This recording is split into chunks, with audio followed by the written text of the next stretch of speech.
Friends, સ્વાગત છે મારી મનપસંદ રસોઈમાં। આજે આપણે બનાવીશું એકદમ ઝટપટ યુનિક રેસીપી।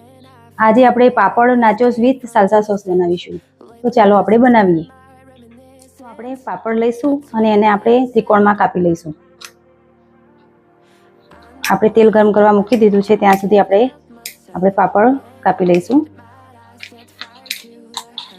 જો આવી રીતે આપણે ત્રિકોણમાં કાપવાના છે। જો આવી રીતે બધા કાપી લઈશું આપણે। જો આપણા પાપડ નાચોસ કટિંગ થઈ ગયા છે, હવે એને આપણે તળી લઈશું।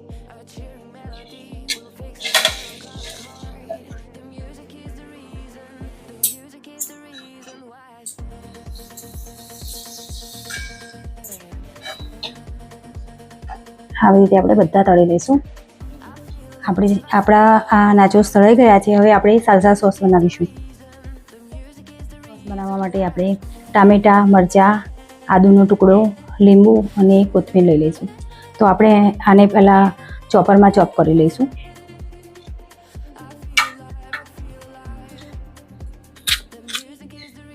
તમે ડુંગળી ખાતા હો તો ડુંગળી પણ લઈ શકો છો।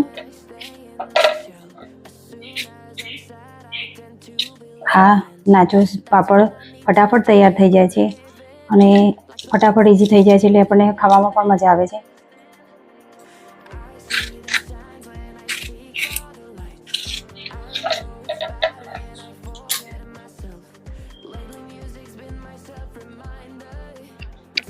જો આપણું ચોપ થઈ ગયું છે, હવે આપણે કઢાઈ લઈ લઈશું એક। થોડું તેલ નાખી દઈશું આપણે અને થોડું ગરમ થવા દઈશું તેલને।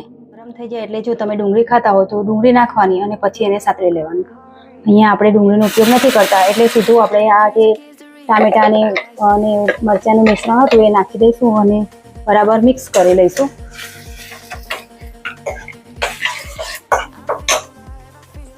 અને એમાં થોડું મીઠું નાખી દઈશું આપણે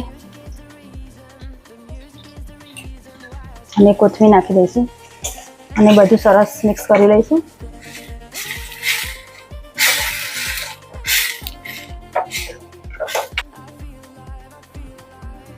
એને સરસ ટેસ્ટ આપવા માટે આપણે એમાં થોડો પિઝા સોસ નાખીશું અને થોડું લીંબુ નીચોવી દઈશું।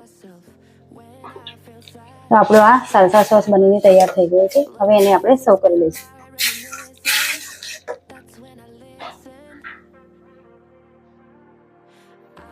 જો આપણો નાચોસ વિથ સાલ્સા સોસ તૈયાર થઈ ગયો છે, રેડી। તમને જો મારી આ રેસીપી ગમી હોય તો લાઇક, શેર અને સબસ્ક્રાઈબ કરવાનું ભૂલશો નહીં।